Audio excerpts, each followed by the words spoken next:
नमस्कार दोस्तों, study material में मैं आशुतोष आपका हार्दिक स्वागत करता हूं। I hope you all are doing well. आज है 9 अक्टूबर और 9 अक्टूबर के जितने भी इंपॉर्टेंट करंट अफेयर हैं उनको मैं डिस्कस करूंगा। लेकिन करंट अफेयर के क्वेश्चन को डिस्कस करने से पहले, जैसा कि मैं पहले भी बताता आ रहा हूँ, आज भी बता देता हूँ जो लोग नए हैं, जनवरी की जो मोस्ट एक्सपेक्टेड करंट अफेयर हैं उनको मैं डिस्कस करूँगा। ये तो स्टार्टिंग में डिस्कस करूँगा, देन फिर करंट अफेयर डिस्कस करूँगा और देन फिर लास्ट में डिस्कस जो होगा वो होगा कैपिटल, यानी कि देश और उसकी क्या राजधानी और उसकी क्या मुद्रा चलती है। फिर लास्ट में आप लोगों को होमवर्क का क्वेश्चन मिलेगा और उसका आंसर आप लोगों को कमेंट बॉक्स में देना होता है। देन फिर जनवरी एंड फरवरी के जो मोस्ट इंपॉर्टेंट डेज हैं, दिन, उनको मैं डिस्कस करूँगा। तो सेशन कुछ इस तरीके से रहने वाला है। आई होप कि आप लोगों को समझ में आया होगा। तो चलिए शुरू करते हैं वीडियो को। तो मेरा आप लोगों से अनुग्रह है कि आप लोग वीडियो को लास्ट तक देखिएगा। तो चलिए शुरू करते हैं। आज के जो करंट अफेयर से पहले जो जनवरी का मोस्ट इंपॉर्टेंट करंट अफेयर है, एक्सपेक्टेड जो करंट अफेयर है, उसको मैं डिस्कस करूँगा।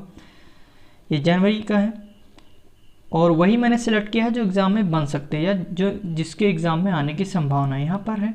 पहला, कृषि भूमि को पट्टे पर देने वाला बना भारत का पहला राज्य कौन सा है? यानी कि कृषि भूमि को पट्टे पर देगा ऐसा कौन सा भारत का पहला राज्य बन गया है? 5वां साइंस फिल्म फेस्टिवल कहाँ पर हुआ? 29वें सरस्वती सम्मान से सम्मानित किया गया, किसे सम्मानित किया गया? 29वें सरस्वती सम्मान से किसे सम्मानित किया गया? भारतीय विज्ञान कांग्रेस का आयोजन कहाँ पर हुआ? खेलो इंडिया खेलों में किन दो खेलों को शामिल किया जाएगा? लाई हरोबा पर्व कहाँ पर मनाया जाता है? तो चलिए देखते हैं इसके आंसर की तरफ। पहला है, कृषि भूमि को पट्टे पर देने वाला भारत का पहला राज्य कौन बना है? उत्तराखंड बना है। तो इसका राइट आंसर हो जाएगा उत्तराखंड। 5वां साइंस फिल्म फेस्टिवल कहाँ पर हुआ? गोवा में हुआ। 29वें सरस्वती सम्मान से सम्मानित किसे किया गया? तो वासुदेव मोही को जो है सम्मानित किया गया और चेक बुक के लिए इनको सम्मानित किया गया था 29वें सरस्वती सम्मान से। वासुदेव मोही एग्जाम में आ चुका है, नाम जो है आप लोग लर्न कर लीजिएगा। भारतीय विज्ञान कांग्रेस का आयोजन बेंगलुरु में हुआ और इस बार का जो विषय था विज्ञान और प्रौद्योगिकी ग्रामीण विकास। खेलो इंडिया खेलों में किन दो खेलों को शामिल किया जाएगा? तो लॉन बाउल्स और साइकिलिंग को इस बार शामिल किया जाएगा। लाई हरोबा पर्व कहाँ पर मनाया जाता है? त्रिपुरा का ये त्यौहार है लाई हरोबा पर्व। तो आई होप कि आप लोगों को जो है अच्छा लगा होगा। चलिए शुरू करते हैं आज के करंट अफेयर के फर्स्ट क्वेश्चन को। पहला क्वेश्चन है, भारत सरकार द्वारा नियुक्त आरबीआई के एमपीसी समिति के नए बाहरी सदस्यों में किसे नियुक्त किया गया है? तो यहाँ पर जो मॉनेटरी पॉलिसी कमेटी है उसमें टोटल 6 मेंबर होते हैं। 6 मेंबर टोटल होते हैं। 3 तो होते हैं आरबीआई की तरफ से और 3 होते हैं भारत सरकार की तरफ से। तो जो भारत सरकार नियुक्त करता है वो सिलेक्ट करता है, इंडियन गवर्नमेंट उनको सिलेक्ट करता है, उनको यहाँ पर मॉनेटरी पॉलिसी कमेटी में शामिल किया जाता है। अब मॉनेटरी पॉलिसी कमेटी जो उसका काम क्या होता है, तो आप लोगों को पता होगा कि जो रेपो रेट आता है, रेपो रेट कितना रखना है, वो ये डिसाइड करते हैं। ये जो कमेटी के मेंबर होते हैं वो डिसाइड करते हैं कि इस बार के क्वार्टर में इतना रेपो रेट रखना है, तो ये उसी पर बेस्ड होता है। तो इनका यही काम होता है, रेपो रेट कितना रखना है, रिजर्व रेपो रेट कितना रखना है, एसएलआर कितना रखना है, तो ये सारी चीज़ें ये डिस्कस करते हैं। टोटल 6 मेंबर होते हैं इसमें। 3 होते हैं आरबीआई की तरफ से और 3 होते हैं जो है इंडियन गवर्नमेंट की तरफ से। तो कौन कौन वो सब हैं वो मैं आप लोगों को डिस्कस करूंगा, लेकिन फिलहाल इस क्वेश्चन की तरफ आते हैं। यहाँ पर किसको सिलेक्ट किया गया है, तो इन्हें जो है आसिम गोयल हैं, जयंत आर वर्मा है और शशांक भिंडे, ये सभी जो है सिलेक्ट हुए हैं भारत सरकार की तरफ से। 3 जो ये मॉनेटरी पॉलिसी कमेटी में इनको सिलेक्ट किया गया है। तो ये आप लोग नाम जो है ध्यान रखिएगा। आसिम गोयल जी हैं, जयंत आर वर्मा, शशांक भिंडे और जो है 3 ही हैं ये। पहले कौन थे उनको मैं डिस्कस करूँगा।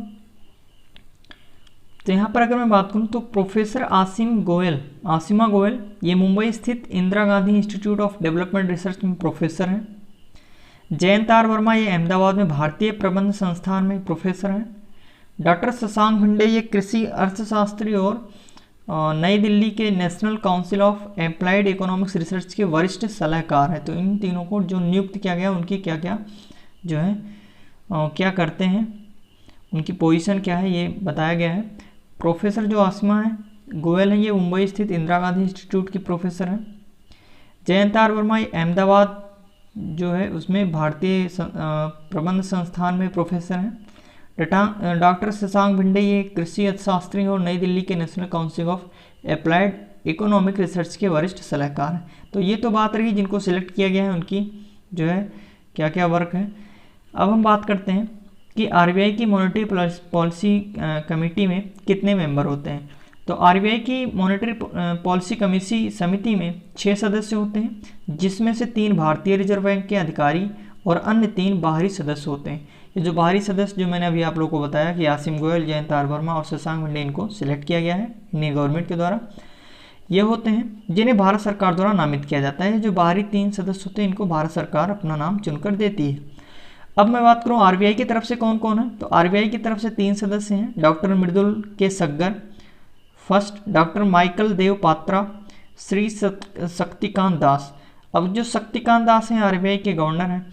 अब देखो इसमें ऐसा भी होता है कि कई बार जो है जिसे 2 लोगों ने कहा या 3 लोगों ने कहा बराबर बराबर पे हो गया, ठीक है, टाई अप हो गया। तो टाई अप के केस में जिससे मान लिया कि सबने कहा कि रिजर्व रेपो रेट जो है आरआर इतना रखना है, रिवर्स रेपो रेट इतना रखना है, 6.45 रखना है, 4.3 रखना है, जो भी रखना है, एक तो मैं एग्जाम्पल ले रहा हूँ। तो मान लिया बराबर बराबर पर टाई अप हो गया। तो उस कंडीशन में जो शक्तिकांत दास जी हैं वो इस कमेटी के हमेशा से ही जो गवर्नर है आरबीआई का वो अध्यक्ष होता है। तो शक्तिकांत दास जो कहेंगे वही उस पर फाइनल मोहर लग जाएगी। तो हेड कौन है, शक्तिकांत दास जो कि आरबीआई के गवर्नर है।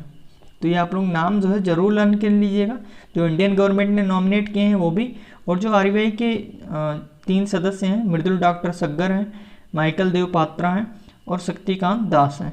तो ये चीज़ें आप लोग जरूर याद रख लीजिएगा। अच्छा, आरबीआई का गवर्नर एमपीसी का पद है, जो कि मैं अभी बताया हूँ, पद अध्यक्ष होता है। जो मॉनेटरी पॉलिसी कमेटी होती है उसके अध्यक्ष कौन होते हैं, आरबीआई के जो गवर्नर होते हैं। ये किनको जो है रिप्लेस करेंगे जो सिलेक्ट किए गए हैं। तो जो पहले थे चेतन घाटे थे, रविंद्र ढोलकिया और पामी दुआ, इन तीनों की जगह ये लेंगे आसिमा गोयल, जयंत आर वर्मा और शशांक भिंडे, इन तीनों की जगह ये लेंगे। तो आई होप कि सारी चीज़ें आपको क्लियर हुई होंगी। अगर क्लियर है तो वीडियो को लाइक कीजिएगा और शेयर कर दीजिएगा ज़्यादा से ज़्यादा। अगर जो है वीडियो अच्छा लग रहा है तो, और जो लोग इस वीडियो को पहली बार देख रहे हैं चैनल को सब्सक्राइब कर लीजिएगा, बेल आइकन को प्रेस कर लीजिएगा ताकि डेली का अपडेट आप लोगों को मिलता रहे। नेक्स्ट क्वेश्चन की तरफ चलते हैं। भारत के सबसे बड़े HPC AI सुपर कंप्यूटर का नाम क्या है, जिसे centre for development of advance computing द्वारा विकसित किया जाएगा। तो इसका जो नाम है वो है परम सिद्धि। जो सुपर कंप्यूटर जो विकसित किया जाएगा किसके द्वारा, centre for development of advance computing के द्वारा ये विकसित किया जाएगा, परम सिद्धि इसका नाम है। नेक्स्ट क्वेश्चन है, हाल ही में क्वाड देशों के विदेश मंत्रियों की बैठक हुई थी, कौन से देश इस समूह के सदस्य हैं। तो इसके जो सदस्य हैं वो भारत, अमेरिका, जापान और एक और कंट्री है। 4 कंट्रीज के सदस्य हैं, ऑस्ट्रेलिया। तो भारत, अमेरिका, जापान, ऑस्ट्रेलिया। तो BAJA, ठीक है। बाजा आप याद रख लीजिए, बाजा का मतलब यहाँ पर भारत और अमेरिका, जापान और फिर ऑस्ट्रेलिया। तो ये 4 सदस्य। और अच्छा, ये कहाँ पर हुई थी, इसकी कहाँ पर आयोजित हुई थी इसकी बैठक, तो टोक्यो, जापान की राजधानी टोक्यो, वहाँ पर इसका आयोजन हुआ था। तो इसका राइट आंसर हो जाएगा सभी, ठीक। नेक्स्ट क्वेश्चन की तरफ चलें। भारतीय तट के अपतटीय गश्ती जहाज़ों में किसका औपचारिक रूप से कट्टपल्ली में अनावरण किया गया। तो इसका नाम है विग्रह। विग्रह को यहाँ पर जो है शामिल किया गया है, औपचारिक रूप से अनावरण किया गया है विग्रह को। अच्छा, कनकलता बरुआ की अगर मैं बात करूँ तो इसको कोलकाता में जो है अनावरण किया गया है इसका। और अच्छा, आप लोग ये बताइएगा कि कट्टापल्ली कहाँ पर पड़ता है, ठीक है, किस जगह पड़ता है, ये आप लोग ज़रूर बताइएगा। और इस क्वेश्चन का जो राइट आंसर हो जाएगा वो जगह विग्रह। विग्रह को यहाँ पर जो है औपचारिक रूप से अनावरण किया गया है। नेक्स्ट क्वेश्चन की तरफ चलते हैं। हाल ही में कौन आरबीआई के नए डिप्टी गवर्नर बने हैं।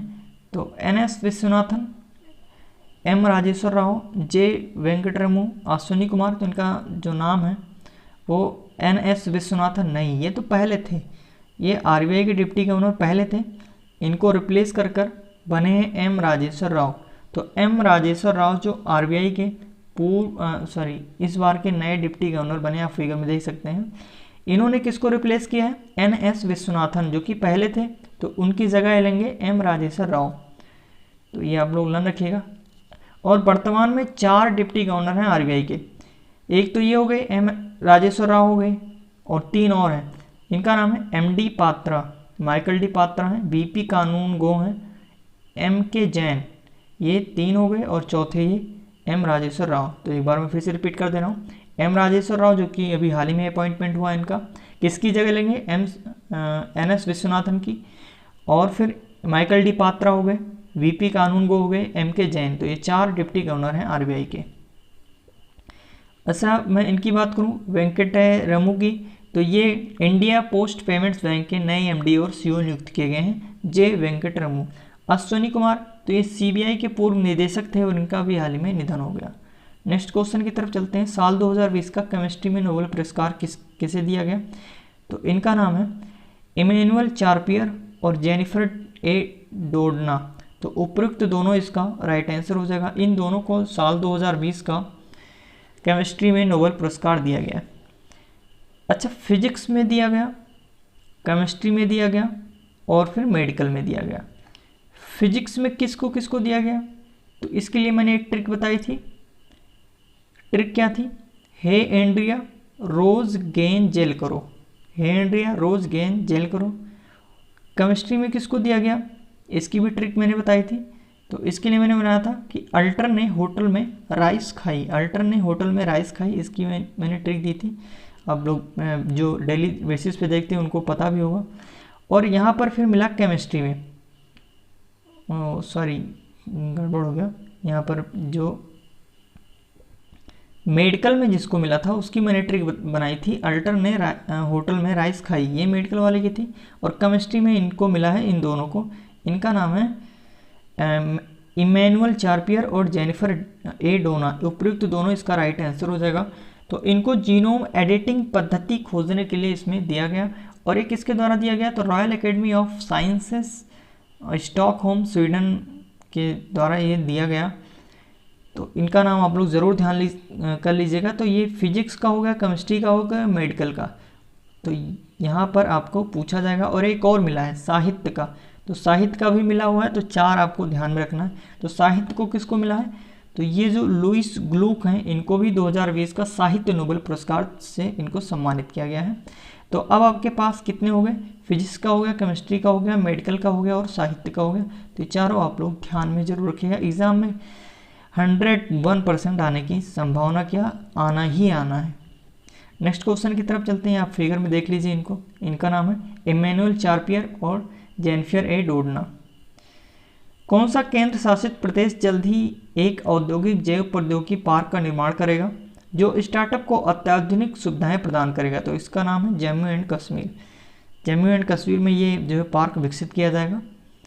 तो इतनी सारी चीज़ें आप लोग ज़रूर ध्यान रखिएगा। अच्छा, जम्मू एंड कश्मीर के जो लेफ्टिनेंट गवर्नर हैं वो चेंज हो गए हैं, कौन बने हैं आप लोग ज़रूर बताइएगा। नेक्स्ट क्वेश्चन की तरफ चलते हैं। किस राज्य की सरकार ने किसान रथ मोबाइल ऐप लॉन्च किया है? तो इसका राइट आंसर हो जाएगा असम। और असम के सीएम कौन है? सर्बानंद सोनोवाल। जगदीश मुखी यहाँ के गवर्नर हैं। और असम की सरकार ने अभी हाल ही में ग्राम्य परिवहन अचौड़ी योजना शुरू की है असम की सरकार ने। और ये जो किसान रथ लॉन्च किया गया है, ये फल और सब्जी के लिए यहाँ पर लॉन्च किया गया है। और असम का DLR नंबर कितना है? तो DLR नंबर इसका 3314-7, 3314 और 7 इसका DLR नंबर, यानी कि डिस्ट्रिक्ट लोकसभा और राज्यसभा होता है DLR नंबर। उत्तराखंड की अगर मैं बात करूँ तो उत्तराखंड की सरकार ने अभी हाल ही में अटल आदर्श विद्यालय खोलेगी, दो अटल आदर्श विद्यालय खोलेगी। लगभग 90 ब्लॉकों को यहाँ पर कवर किया जाएगा। तो इसमें एजुकेशन को बूस्ट करने के लिए, यानी कि ग्रामीणों में शिक्षा व्यवस्था को अच्छा करने के लिए ये इनोवेटिव लिया गया है। तो अटल विद्यालय खोलेगी उत्तराखंड की सरकार, 2 अटल विद्यालय खोलेगी, 90 ब्लॉकों को ये कवर करेगा।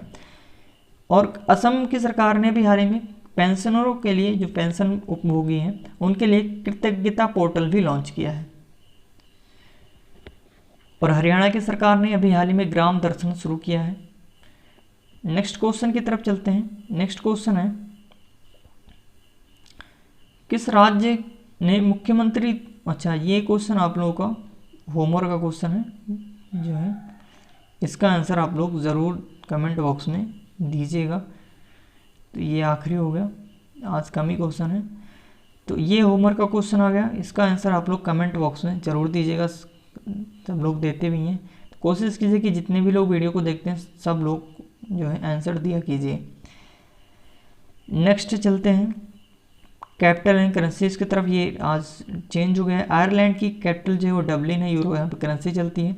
इसले ऑफ मैन की डुग्लास राजधानी होगी, पाउंड करेंसी चलती है। इटली की जो राजधानी रोम है, यूरो करेंसी चलती है। जर्सी की सेंट हेलियर यहाँ पर इसकी राजधानी होगी, पाउंड यहाँ पर करेंसी चलती है।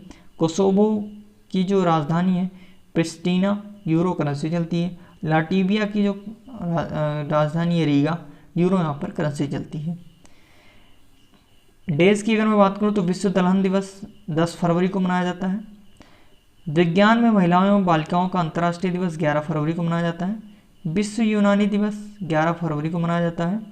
राष्ट्रीय उत्पादकता दिवस 12 फरवरी को मनाया जाता है। विश्व रेडियो दिवस 13 फरवरी को मनाया जाता है। तो ये आप लोग जो है लर्न कर लीजिएगा। वैसे मैं डेली बेसिस पे रिपीट करवा रहा हूँ और एग्ज़ाम आते आते आपका रिपीट हो जाएगा। वीडियो कैसा लगा कमेंट बॉक्स में ज़रूर बताइएगा। वीडियो को ज़्यादा से ज़्यादा शेयर कर दीजिएगा। तो आज के लिए इतना ही, तब तक के लिए पढ़ते रहिए, मस्त रहिए, मुस्कुराते रहिए। धन्यवाद। जय हिंद, जय भारत।